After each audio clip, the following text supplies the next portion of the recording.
अस्सलामुअलैकुम वरहमतुल्लाहि वबरकातुहू। कैसे मेरी प्यारी बहनें आप सब, उम्मीद करती हूँ खैरियत से होंगी। आज मैं शामी कबाब की रेसिपी आपके साथ शेयर कर रही हूँ। इसके लिए जो मैंने गोश्त लिया है वो बड़े का गोश्त है, बछिया का, रूखा गोश्त बग़ैर हड्डी वाला, हल्का सा चर्बी लगा हुआ लिया है। चिकनाई वाले गोश्त के साथ जब हम शामी कबाब बनाते हैं तो बहुत टेस्टी बनते हैं। 3 पाव ये मेरे पास गोश्त है, ठीक है। इसके अंदर अभी मैं जो बॉयल करते वक्त डालूँगी, साबुत गोल लाल मिर्चें हैं 6 से 7 अदद, और दालचीनी है थोड़ी ज़्यादा मिकदार में मैं डालती हूँ, ठीक है। और क्या कहते हैं, सफ़ेद ज़ीरा, ये सब डाल के अभी मैं सिर्फ गोश्त को बहुत अच्छे से बॉयल कर लूँगी। और एक तरफ 1 कप के करीब चने की दाल जो है, 1 प्याला, 3 पाव गोश्त है तो इसमें 1 पाव चने की दाल जाएगी, उसको मैं अभी सिर्फ भिगो दूँगी, ठीक है। अभी हम इस गोश्त को नमक डाल के और क्या कहते हैं, साबुत गोल लाल मिर्च और सफ़ेद ज़ीरा और दालचीनी, बस और कोई चीज़ नहीं डालनी। अभी हम सिर्फ ये डाल के इसको बॉईल कर लेते हैं। और जब ये अच्छा सा गल जाता है तो फिर मैं आपको बाकी नेक्स्ट स्टेप बताऊंगी कि शामी कबाब मैं कैसे रेडी करती हूँ, वो रेसिपी आपके साथ शेयर करूँगी। और क्या कहते हैं, दाल अभी हम 1 पाव दाल जो है, 3 पाव गोश्त में 1 पाव दाल है चने की, वो मैं भिगो देती हूँ। आपको थोड़ी सी अपने घर की रूटीन भी दिखाऊँ। ये देखें मेरे बच्चे हैं, सुबह के इनकी शिफ्ट है स्कूल की दोपहर की, तो ये लोग जब दोपहर में स्कूल जाते हैं तो जाने से पहले कुरान शरीफ पढ़ते हैं। वो मेरे बड़े बेटे हैं, ये वाले 2 मेरे बेटे हैं, एक ये हैं शावेज़, और ये भी अपना बैग रेडी कर रहे हैं क्योंकि इनकी जो स्कूल की टाइमिंग है 12 बजे तक की है। और ये छोटू हैं, दोनों साथ जाते हैं।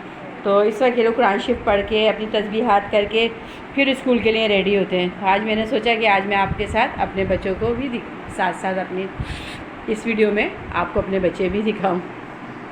जो है ना, 1 पाव के करीब चने की दाल थी, इसे खूब अच्छी तरह धो के मैंने भिगो दिया था। अब गोश्त अच्छे से गल गया है हमारा ना, तो अब उसमें जो है अब मैं ये तमाम दाल जो है ऐड कर दूँगी।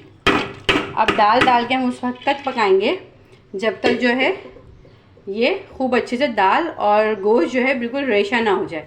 अभी मैं इसमें तमाम मसाले एंड में ऐड करूँगी। अच्छा, ये देखिए ना, ये दाल जो थी, दाल भी और गोश्त भी खूब अच्छे से हमारा देखें कितना अच्छा गल गया कि हमें इसे ना चॉपर में मैश करना पड़ा और ना ही कोई हमें इसे घोटनी से घोटना पड़ा। और रेशा देखें गोश्त का कितना अच्छा है। कबाब में जितना अच्छा लंबा गोश्त का रेशा रहेगा उतने ही मज़ेदार रेशेदार कबाब बनते हैं।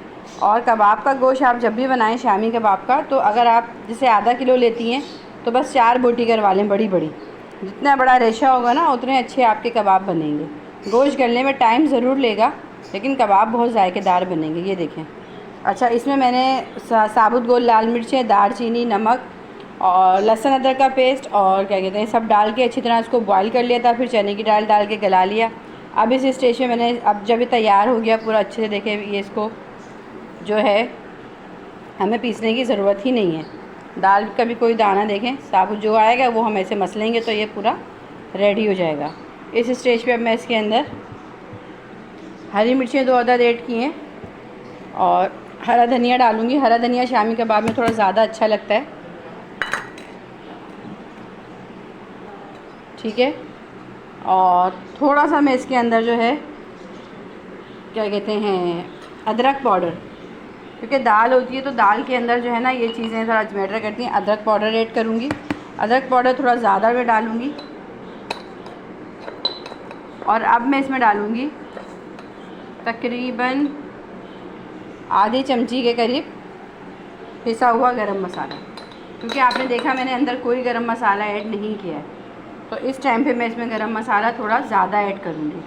पिसा हुआ इसलिए कि क्योंकि हमें हर चीज़ पिसी हुई यूज़ कर रहे हैं ताकि हमें ये प्रॉब्लम नहीं ना हो कि हमें इसे पीसना है। अब हम इसे खूब अच्छे से मिक्स करके और हम कबाब की टिक्कियाँ बनाएंगे। अच्छा, मैं आपको एक बात बताऊँ, जब आप बोटी के कबाब बनाएंगी ना तो आपको जो है इसके अंदर अंडा भी नहीं ऐड करना पड़ेगा।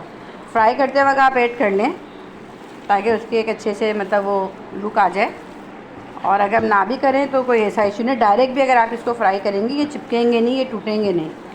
मैंने इसमें कच्ची प्याज ऐड नहीं की है। इसमें अक्सर लोग कटी हुई अदरक भी ऐड करते हैं। ये सब मैं इसलिए ऐड नहीं कर रही क्योंकि मैं बना के रखती हूँ। जब हम अगर इसमें कच्ची प्याज ऐड करेंगे और हम इसे फ्रीज़ करेंगे ना, तो जब भी हम इसे निकालेंगे बच्चे लंच बॉक्स में या हम लोग लंच बॉक्स में अपने रखेंगे तो एक स्मेल सी आती है प्याज की। प्याज उस टाइम पीरियड पे ऐड करते हैं जब आपने आज बनाया और आज ही खा लिए। तो आप कच्ची प्याज भी ऐड करें, इसमें कच्ची अदरक भी ऐड करें। तो वो उस स्टेज पे जब हमें बना के रखने हों तो उस टाइम पे कच्चे मसाले में आप सिर्फ हरी मिर्च और हरा धनिया यूज़ करें, ताकि आपके बच्चे, आपके हस्बैंड लंच बॉक्स को ओपन करें तो कोई उसमें स्मेल ना आए। अच्छा देखें, खूब अच्छे से मैंने मिक्स कर लिया।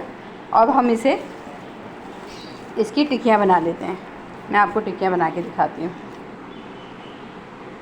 अच्छा ये देखें, अभी मैं जितने कबाब मुझे फ्राई करने हैं आपको दिखाने, वो मैंने इस साइज़ की ये देखें टिक्कियाँ बना ली हैं। ठीक है, अब हम इसे हल्का सा जो है अंडे में डिप करेंगे और डिप करके फ्राई करके, मैं आपको फ्राई करके भी दिखा देती हूँ।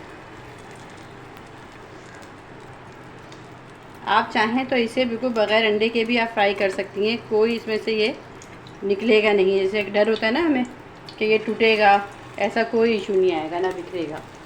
और ये बहुत मज़ेदार होते हैं। और एक मैं आपको और बात बताऊं, अक्सर लोग क्या करते हैं कि शामी कबाब आज उबाल लिए, कल उबाल लिए, तो 2-3 दिन बाद जो है उसकी टिक्कियाँ बना रहे हैं। शामी कबाब को आप जितना फ्रेश मतलब बनाएंगे और उसी वक्त बना के रखेंगे, उतना ही अच्छा इसका टेस्ट आएगा और उतनी ही अच्छी इसकी बाइंडिंग होगी। जब आप उसको खाएँगी ना, तो ये कुछ दाल होती है और सब चीज़ होती है, उतने ही अच्छी माशाल्लाह से वो रहेंगे। और अगर हम ये करेंगे कि बना के और 1 दिन छोड़ दिया, 2 दिन छोड़ दिया, फिर हम उसको पीस रहे हैं या उसकी टिक्कियाँ बना रहे हैं, तो उसका टेस्ट और उसमें बहुत फ़र्क होता है। जो एक फ़्रेश चीज़ में जायका होता है ना, वो उस चीज़ में नहीं होता जो हम बना के छोड़ के इस तरह करते हैं। ये देखें, अभी मैं कबाब इस तरह फ्राई कर लूँगी और बाकी तमाम टिक्कियाँ जो हैं वो भी मैं बना लूँगी फ्राई करके। फिर मैं आपको इसका फाइनल लुक दिखाती हूँ। ये देखें कितने मज़ेदार से खस्ता से जो है ना ये शामी कबाब फ्राई हो रहे हैं। अब साइड चेंज करके मैं फ्राई कर रही हूँ, उसको डिश आउट करके आपको दिखाती हूँ। ये देखें माशाल्लाह से खूब अच्छे से मज़ेदार से शामी कबाब बन के रेडी हो गए। खूब क्रिस्पी और रेशेदार शामी कबाब हैं। आप इस रेसिपी को ट्राई कीजिएगा और आपको ये पसंद आए तो मेरी वीडियो को लाइक, शेयर और सब्सक्राइब ज़रूर कीजिएगा। आपकी नेक दुआओं के साथ, तमन्नाओं के साथ मैं आपसे इजाज़त चाहती हूँ। अल्लाह हाफ़िज़।